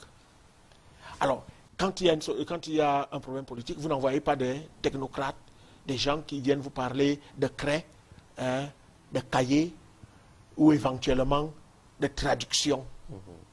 Ça s'arrête là. Mais vous n'aurez pas abordé le problème politique qui est sous-jacent à ce problème de traduction, à ce problème de craie, de cahiers. Vous n'aurez pas trouvé de solution à ça. Et on a laissé donc pourrir la situation. Et de telle façon que lorsqu'on commence à aborder les problèmes politiques, il est déjà un peu tard. La surenchère a déjà eu lieu. Chacun essaye de surenchérir, de surenchérir, de surenchérir.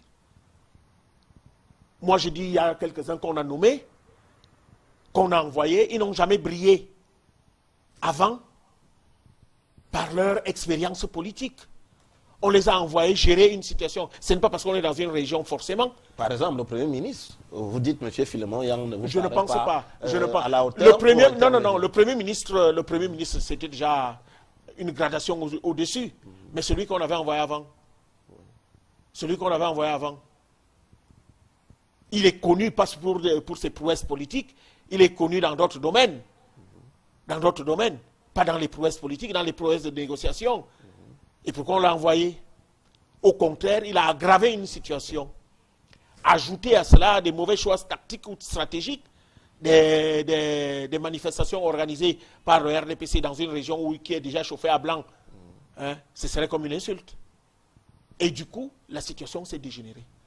Quand on envoie le Premier ministre maintenant pour prendre le relais de cela, même le Premier ministre n'est plus écouté. Le Premier ministre, un Premier ministre, c'est une fonction politique.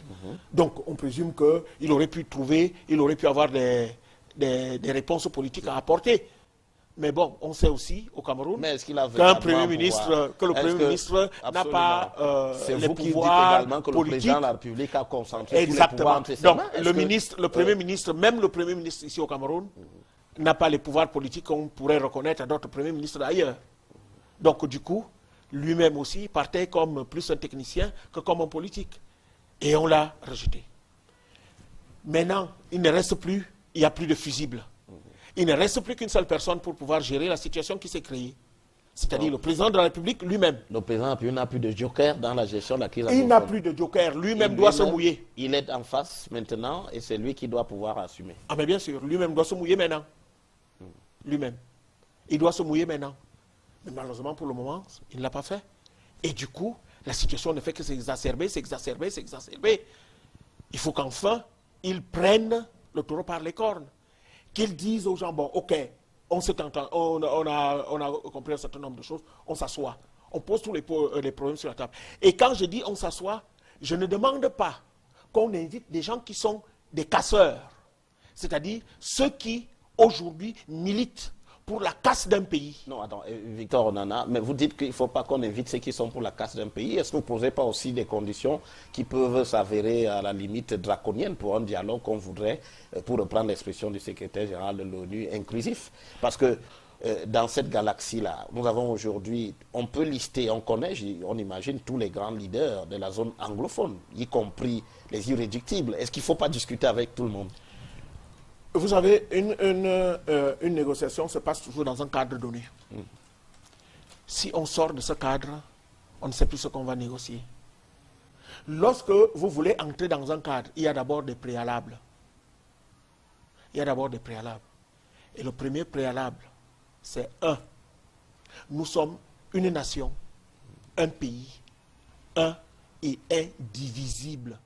C'est-à-dire qu'on ne peut pas accepter la sécession. On ne peut pas. Eh bien, si vous militez pour la sécession, je ne discute pas avec vous. Je vous combats. La seule chose qui reste, c'est vous combattre.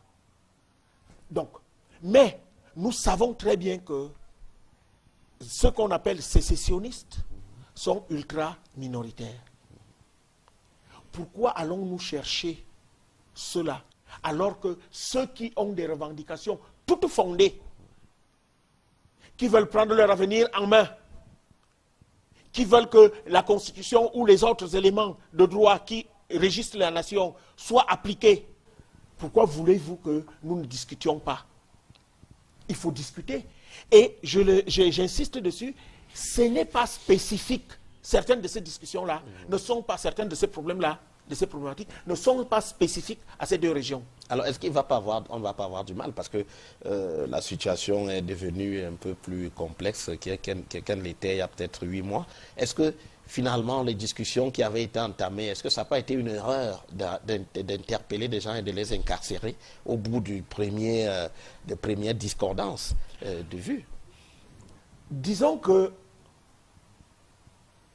dans la foulée de tout ce qui se passait, il fallait d'abord restaurer un peu d'ordre.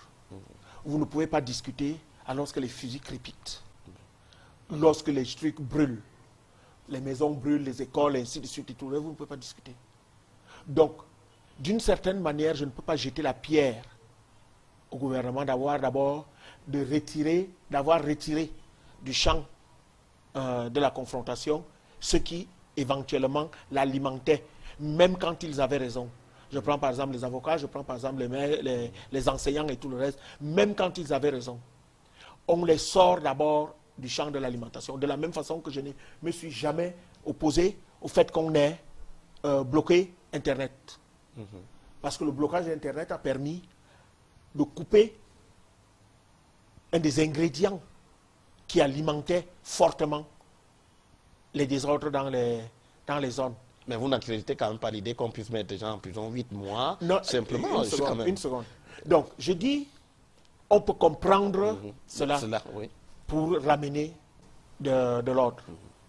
Mais lorsque l'ordre est revenu, il faut bien discuter avec ceux-là on ne les avait pas retirés de la circulation parce qu'ils avaient commis quelque chose de mal, de criminel ou de ceci, cela, mais maintenant, c'était pour essayer de couper avec l'ambiance générale. Cela ne peut pas durer, il fallait bien qu'on les sorte. Je ne serais pas allé jusqu'à 8 mois, ainsi de suite, certainement. On aurait dû couper peut-être 1 mois, 2 mois. On aurait pu avoir aussi des mesures d'assignation à résidence. À la limite, on les aurait ramenés ici à Yaoundé, voilà. On les aurait laissés ici à Yaoundé, dans un hôtel, pour juste calmer d'abord la situation.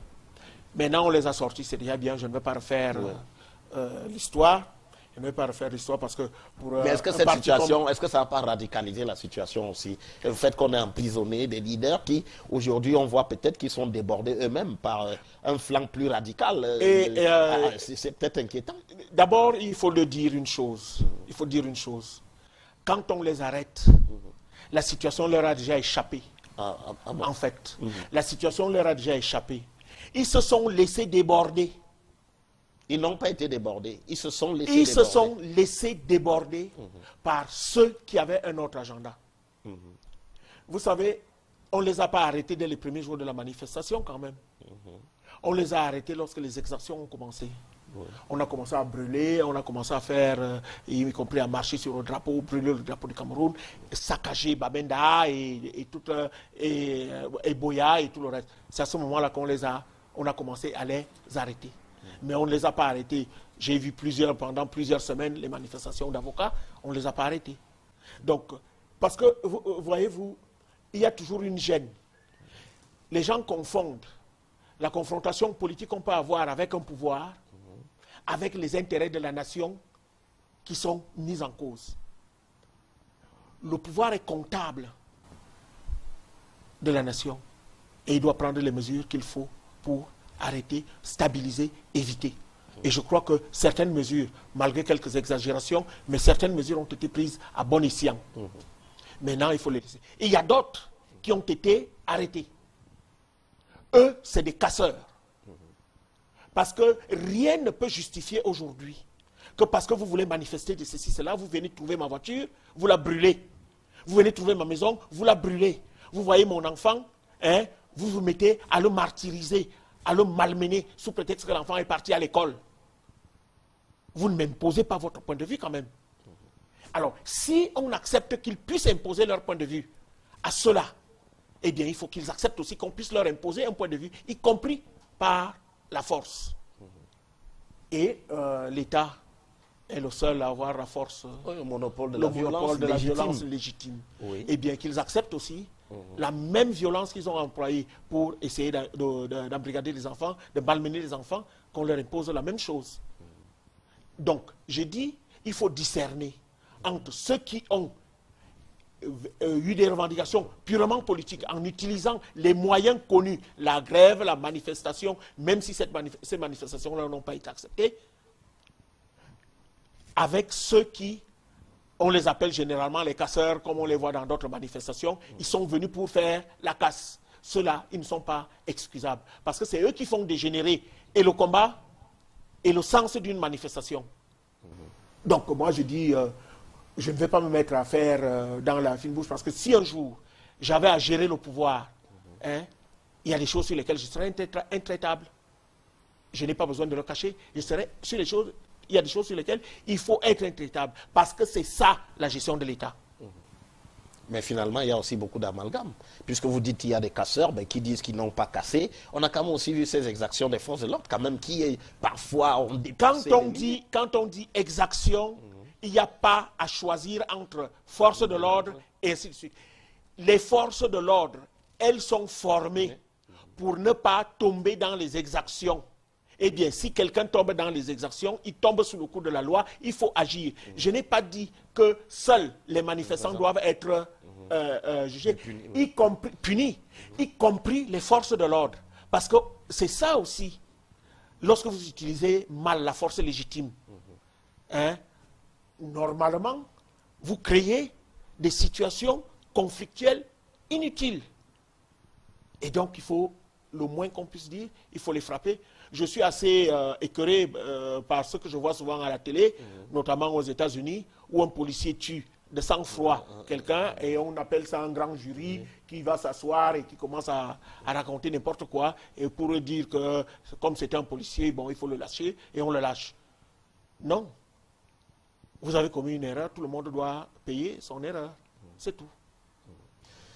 Alors, dans cette galaxie, vous dites que le président Paul Biya n'a plus de fusibles. Est-ce que cela voudrait dire qu'il faudrait absolument, à l'heure qu'il est reconfiguré, peut-être la scène politique, on parle d'un remaniement. Est-ce que ça vous paraît une solution un peu possible? Les remaniements et autres, c'est des pis-aller. On demande un dialogue. Au terme du dialogue, on saura ce qu'on fera. Le remaniement, c'est un ministre qui remplace un autre, c'est un décrété qui remplace un autre décrété. Quelle incidence? Quelle influence? Premièrement, ayez le dialogue politique qui s'impose. Et lorsque le dialogue politique s'est tenu, et bien sûr, il y a des gens qui seront tenus de mettre ce dialogue politique en œuvre. Et à ce moment-là, si il procède à un remaniement ministériel ou à ce qu'il veut, ça c'est un problème. Vous savez, moi j'ai une idée assez péjorative de ce qu'il y a eu la commission du bilinguisme et tout le reste. Ça c'est un machin. Je le dis, c'est un machin. Qui ne peut rien apporter. Il ne peut strictement rien apporter. Parce que d'ailleurs, il ne s'adresse pas aux bonnes revendications. Vous avez vu ici dans nos régions, il y a eu des mémorandums à gauche, à droite, où chacun réclame quelque chose. Quelques-uns ont même dit, on a été négligé, mais il n'y a pas que là-bas qu'on est négligé. Il y a d'autres régions ici qui sont largement négligées et qui contribuent pourtant grandement à la production nationale brute, à la production nationale. Donc, ce n'est pas seulement ces régions. Mais en ce qui concerne l'autonomie des régions, c'est l'État qui doit transférer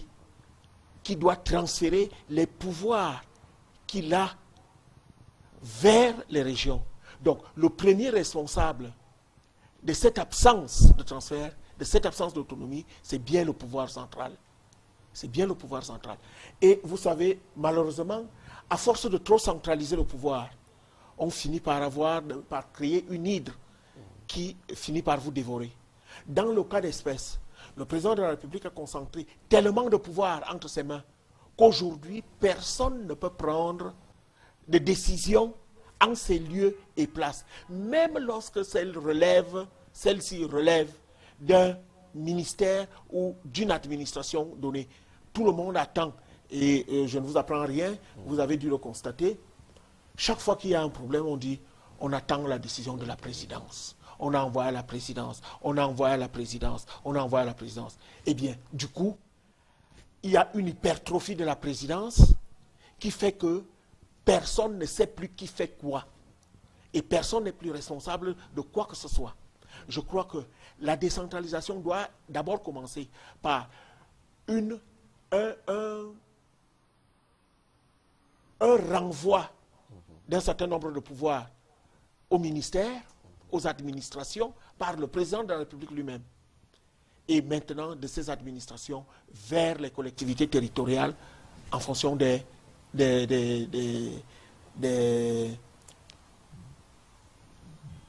engagements contenus dans les lois de décentralisation. Alors, Victor, en attendant d'en arriver là, il se trouve que les manifestations prévues dans le nord-ouest et le sud-est ont été interdites. Est-ce que la démarche du gouvernement sur ce plan-là vous paraît cohérente? Mais bien sûr, elle est très cohérente. C'est ce qu'il fallait faire. Je crois, oui. Vous savez, ce serait pire encore si on laissait d'abord les manifestations avoir lieu et qu'on était obligé de les réprimer. Et à ce moment-là, on décrirait le nombre de morts, et ainsi de suite, et ça aggraverait plus la crise. Le gouverneur, c'est un fonctionnaire. Et aucun gouverneur ne peut accepter qu'il y ait du désordre ou bien des affrontements dans sa région. Aucun gouverneur. Donc, sa première réaction, c'est empêcher qu'il y ait du désordre. Or, dans une opération comme celle-ci, où des gens prétendent aller déclarer la création d'un État, le gouverneur n'a pas d'autre choix que de l'interdire. On ne peut pas avoir deux États dans un État. Donc on est certain que ceux qui veulent manifester à Bamenda et Boya, c'est pour déclarer la création d'un État à part. En tout état de cause, aucun d'entre eux n'a déposé de déclaration tout simplement pour aller éventuellement faire un mariage. Ils ont fait une déclaration par rapport à un contexte particulier. Le 1er octobre aussi a une signification particulière.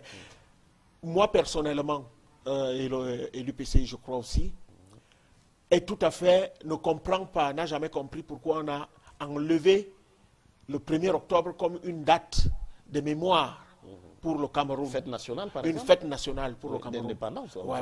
C'est une fête de la réunification. Oui, tout à fait. C'est une fête de la réunification. Parce que la réunification elle-même a été votée le 11 février.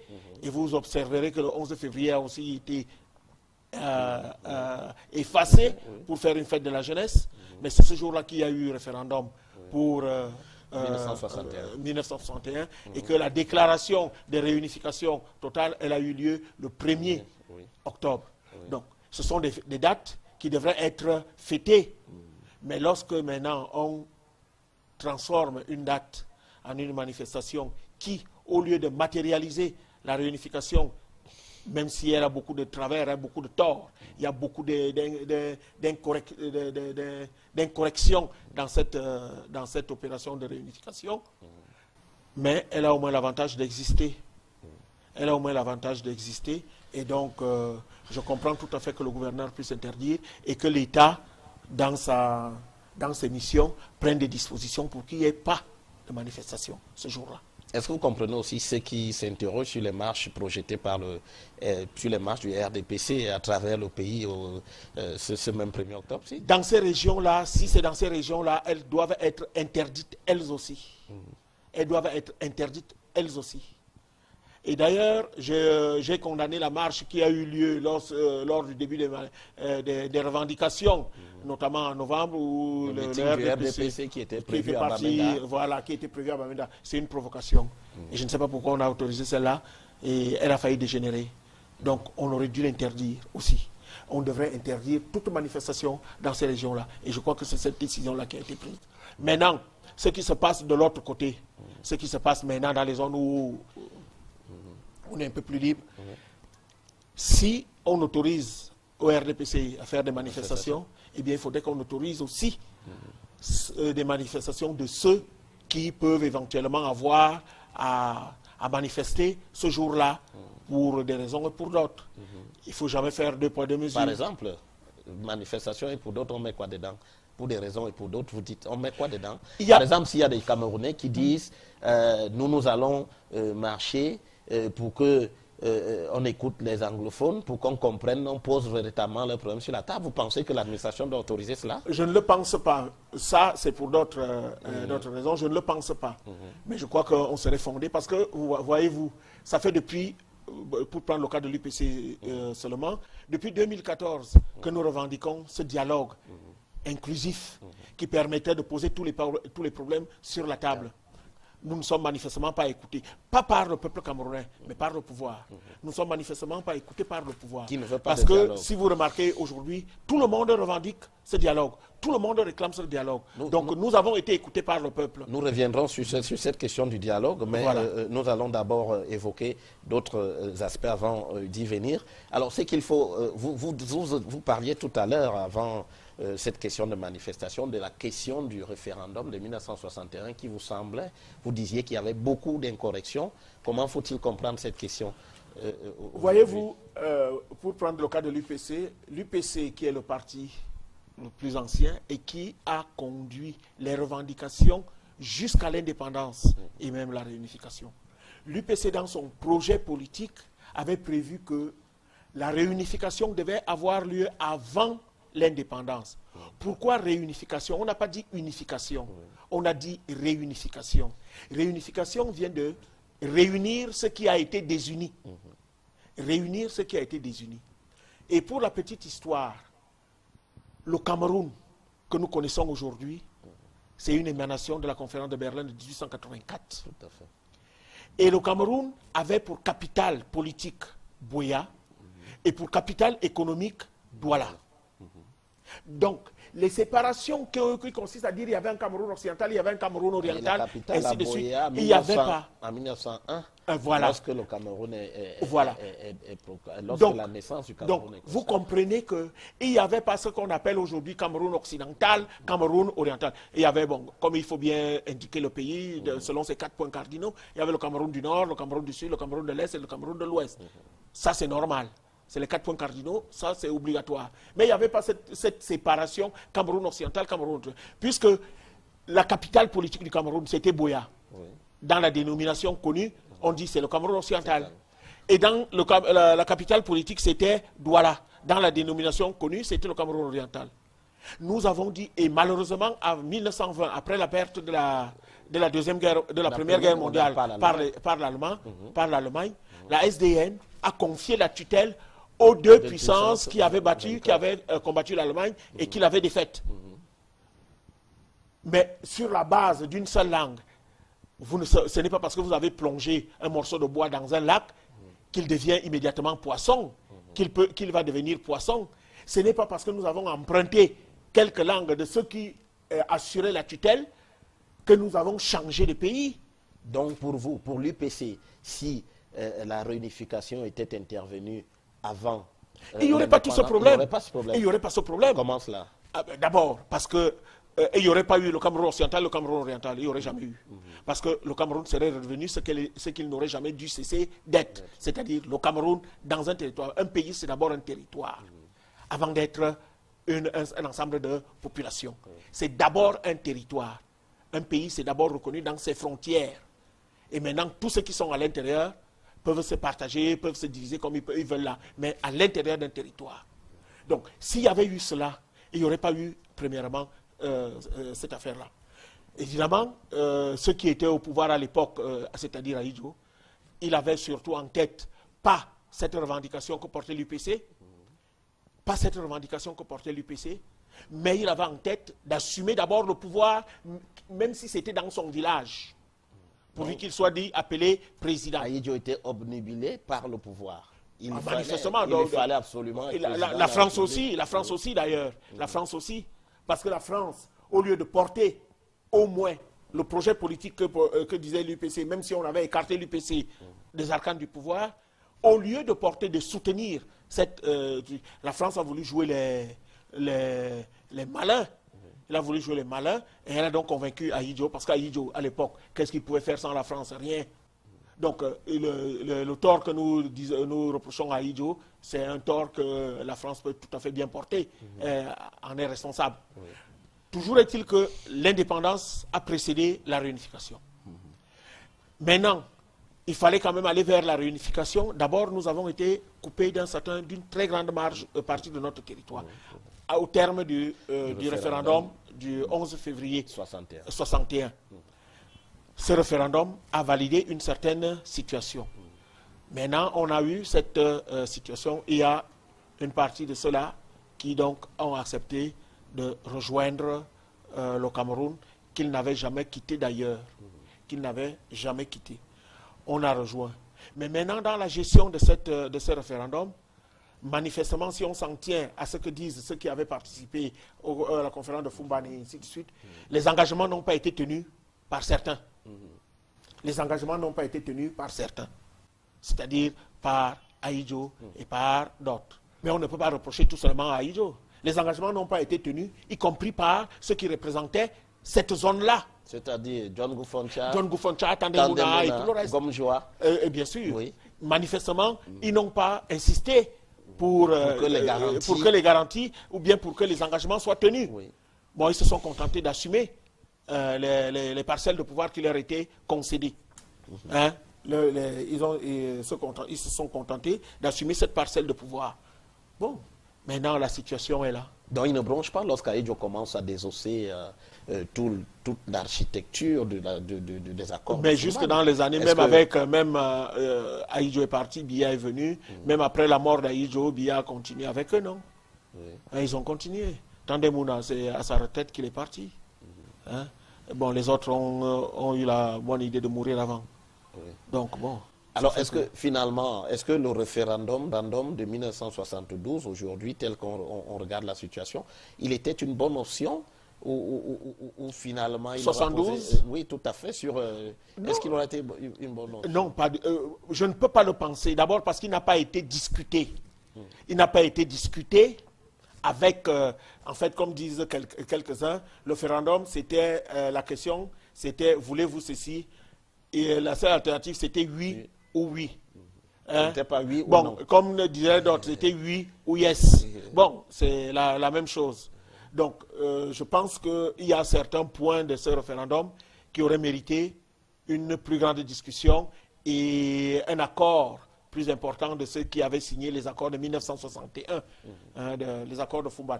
Mais qu'à cela ne tienne, un accord, lorsque vous estimez que cet accord-là peut-être est désuet, on peut discuter, mais ce n'est pas une raison de remettre en cause la nature de l'État. Mais est-ce qu'on s'est montré un peu, est-ce qu'on s'est montré ouvert aux revendications de la partie anglophone? Je veux parler d'Aya Souaïdjo. Ouais. On avait nommé John Gufoncha vice-président pendant la période de la fédération, et puis ça a été supprimé. On a revu d'ailleurs, on a revu cette constitution, on est parti à un référendum sans... Est-ce que ce n'était pas finalement à marche forcée qu'Aïdjo a détricoté les accords de Fumban? C'est à marche forcée, bien sûr. Et vous avez vu, moi je peux vous prendre la Constitution de 96. On l'a aussi détricoté.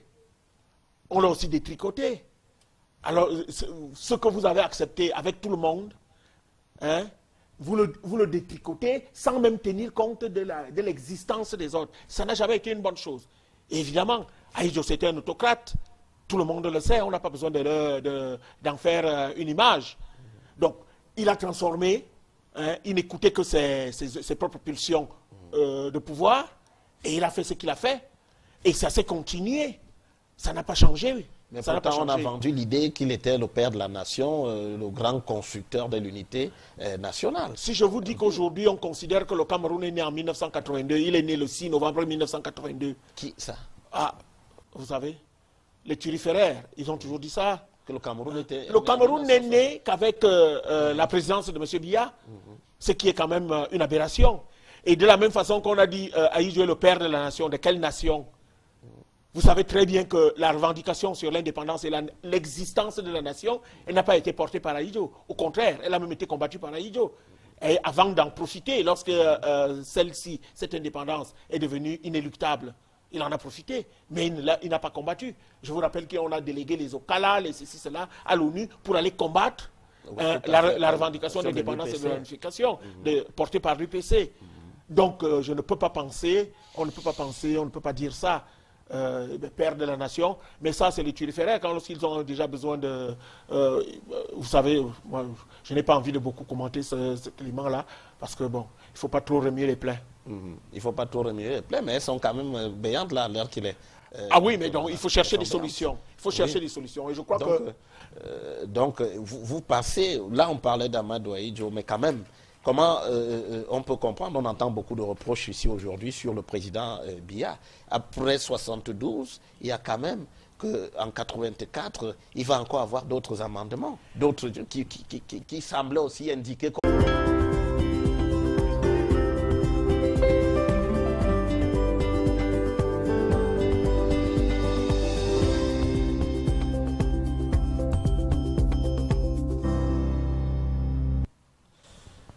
Madame, Monsieur, bonsoir. Ce dimanche 1er octobre 2017 est une journée singulière dans l'histoire du Cameroun. Des manifestations prévues dans les régions du nord-ouest et du sud-ouest sont frappées d'interdiction selon les autorités pour empêcher l'annonce d'une partition du Cameroun. Au-delà de ces conjectures factuelles, il faut bien convenir que la crise anglophone a pris une proportion inquiétante au point qu'il y aura bien un avant et un après 1er octobre 2017. Devant cette situation, la classe politique se mobilise comme jamais pour indiquer les pistes pour une sortie de crise. À ce titre, nous recevons ce soir Victor Onana. Bonsoir Victor Onana. Bonsoir, bonsoir à à tous vos téléspectateurs. Alors, vous êtes le président de l'Union des populations du Cameroun. C'est bien cela? Oui. Alors, avec vous, nous évoquons ce soir la crise anglophone au Cameroun aujourd'hui et les solutions qui peuvent lui être trouvées dans l'avenir. Alors, première question, Victor Onana, que peut-on dire de la crise anglophone aujourd'hui? La situation est grave, perdue ou encore récupérable? En tout état de cause, si on s'en tient aux déclarations de certains protagonistes de cette crise, elle ne peut pas être plus grave. La seule gradation qui reste, c'est la guerre. Donc, quand vous entendez les gens prononcer le mot sécession, je ne sais pas si dans un pays ou même dans une famille, il y a plus grave que séparation. Il n'y a pas plus grave que séparation. Donc, c'est une crise grave. C'est une crise très grave même.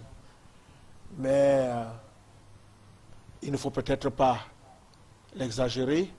Je crois qu'elle a une solution en elle-même parce que le Camerounais n'est pas prêt à suivre ce genre de propositions, ce genre d'offres politiques, parce que le Camerounais est fondamentalement attaché à son unité et à son intégrité territoriale. Est-ce que vous pensez que l'idée de sécession soit majoritaire à l'heure qu'il est dans les régions anglophones? Pas du tout, pas du tout.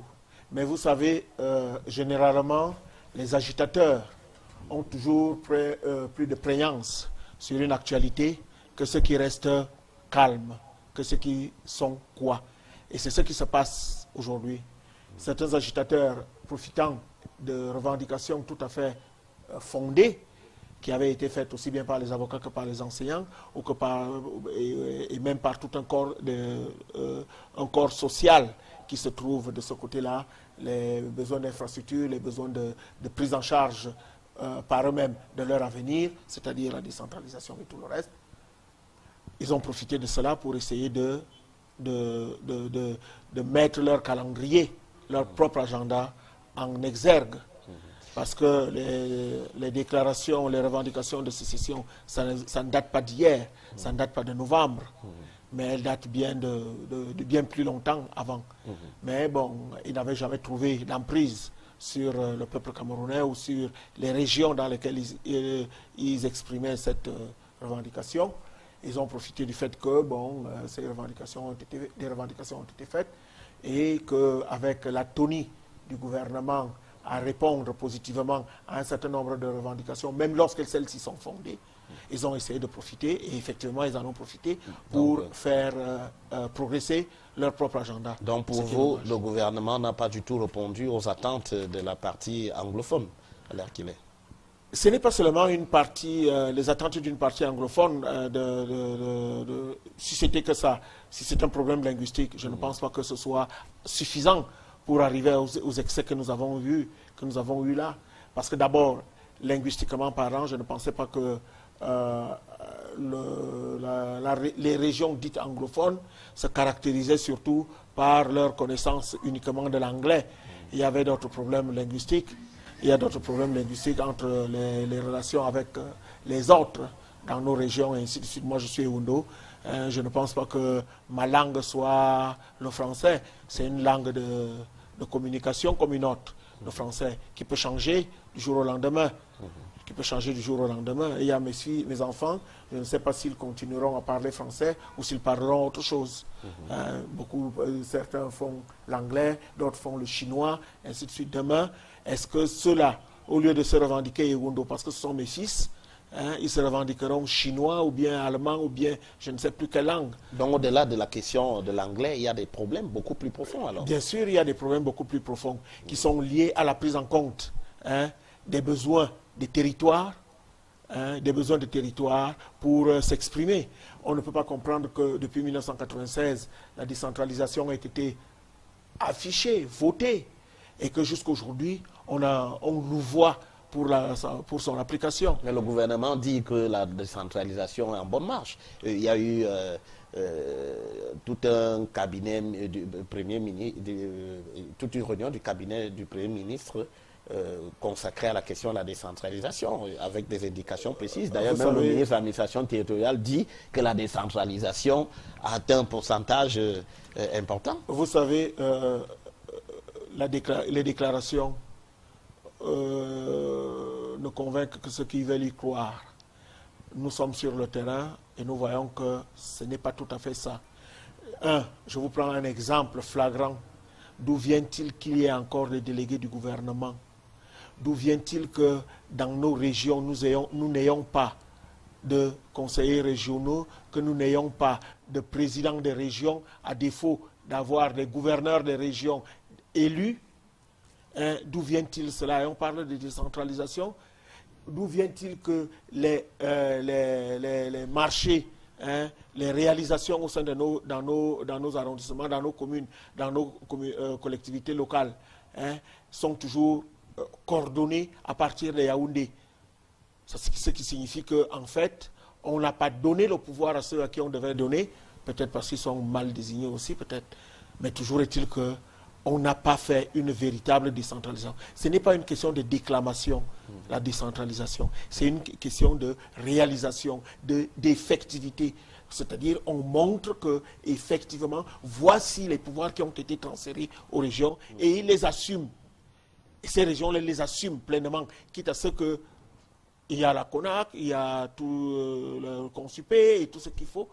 Ils peuvent aller vérifier. Le pouvoir central a un moyen de contrôle. Mais ce n'est pas à lui, aujourd'hui, de continuer à régenter les régions comme il le fait aujourd'hui. Alors, Victor Onana, il y a que l'une des revendications phares, justement, l'une des revendications phares dans la zone anglophone tient de ce que la décentralisation n'est pas mise en place et qu'il n'y a pas suffisamment d'autonomie. Alors qu'il est qui, trouvez-vous, est le plus responsable de cette situation? Est-ce le président de la République qui n'arrive pas, qui n'est pas parvenu à faire ce qui aurait pu sauver, du moins amener une accalmie dans ces régions, ou alors les deux partis ou les anglophones qui réclament un peu plus? Je rappelle à tous que ce n'est pas seulement les régions anglophones qui revendiquent un certain nombre de choses.